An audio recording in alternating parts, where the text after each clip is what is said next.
Welcome to Judy's kitchen. Judy's கிச்சனில் இன்றைக்கி நம்ம பார்க்க போகிற ரெசிபி என்னென்னு பார்த்தீங்கன்னா oats banana pan cake.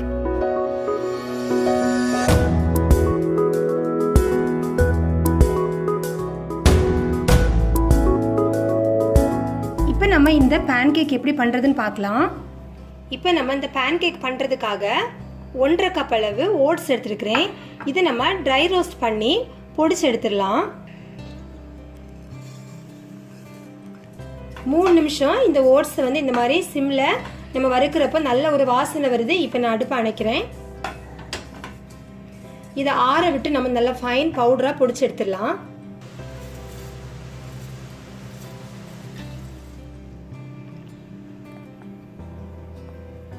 Oats இந்த மாதிரி நல்ல ஃபைன் பவுடராக பொடி பண்ணியாச்சு. நல்ல பழுத்த ஒரு பனானா எடுத்து ஒரு மிக்ஸி ஜாரில் வந்து கட் பண்ணி போட்டுடலாம். இப்போ இந்த பேன் கேக் பண்ணுறதுக்காக 3/4 கப் அளவு பால் வந்து காய வச்சு எடுத்து வச்சுருக்கிறேன். இதை வந்து ஒரு மிதமான சூடில் எடுத்துக்கோங்க. இந்த பனானா வந்து நம்ம மிக்சியில் வந்து இப்போ நல்லா வந்து பேஸ்ட் பண்ண போகிறோம். கொஞ்சமாக வந்து பால் இதில் சேர்த்துடலாம். ஃபஸ்ட்டில்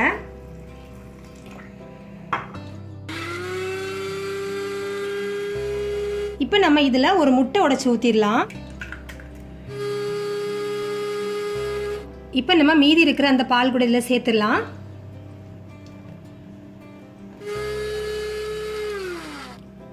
இந்த மாதிரி நல்ல ஃபைனாக வந்து நம்ம இதை வந்து அரைச்சி எடுத்தாச்சு. இப்போ நம்ம பொடி வச்சுருக்கிற இந்த ஓட்ஸ் மாவில் 1 டீஸ்பூன் அளவு பேக்கிங் பவுடர் சேர்த்துடலாம். 1 பிஞ்ச் பேக்கிங் சோடா,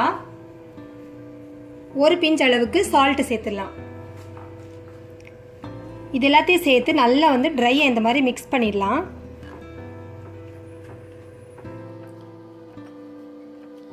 அப்புறமா இதில் 1 டீஸ்பூன் அளவுக்கு கொக்கோ பவுடர் சேர்த்துடலாம். இப்போ நம்ம அரைச்சி வச்சிருக்கிற இந்த பேஸ்ட் வந்து கொஞ்சம் கொஞ்சமாக ஊற்றி இதில் வந்து மிக்ஸ் பண்ணிடலாம்.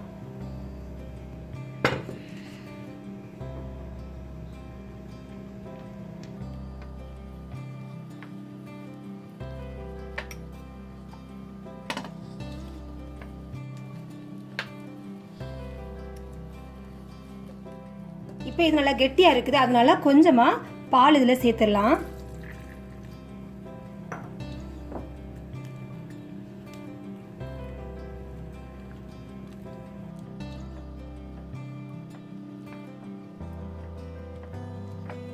இந்த பேட்டர் வந்து இந்த மாதிரியான ஒரு கன்சிஸ்டன்சியில் வந்து நீங்கள் ரெடி பண்ணிக்கோங்க. இப்போ நம்ம பேன் கேக் எப்படி பண்ணுறதுன்னு பார்க்கலாம். கொஞ்சமாக பட்டர் இல்லைன்னா எண்ணெய் தடவி நம்ம வந்து இந்த பேன் கேக் வந்து இப்போ சுடலாம்.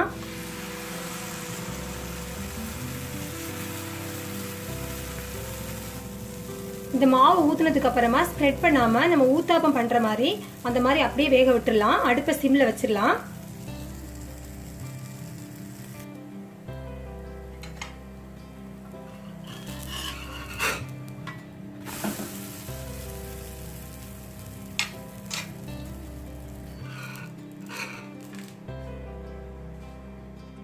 இப்போ நம்மளோட சூப்பரான ஓட்ஸ் பேன் கேக் வந்து ரெடி ஆயாச்சு. இது கூட வந்து பேன் கேக் சிரப் இல்லைன்னா வந்து ஹனி அந்த மாதிரி வந்து பிள்ளைங்களுக்கு ஊற்றி கொடுத்தீங்கன்னா சூப்பரான ஒரு பிரேக்ஃபாஸ்ட், அதுவும் ஹெல்த்தியான ஒரு பிரேக்ஃபாஸ்ட். கண்டிப்பாக அந்த ரெசிபி எல்லாரும் நீங்களும் ட்ரை பண்ணி பாருங்கள். இந்த வீடியோ பற்றின கமெண்ட்ஸ் எனக்கு போஸ்ட் பண்ணுங்கள். இந்த வீடியோ பிடிச்சிருந்தா லைக் பண்ணுங்கள், ஷேர் பண்ணுங்கள். தேங்க்யூ.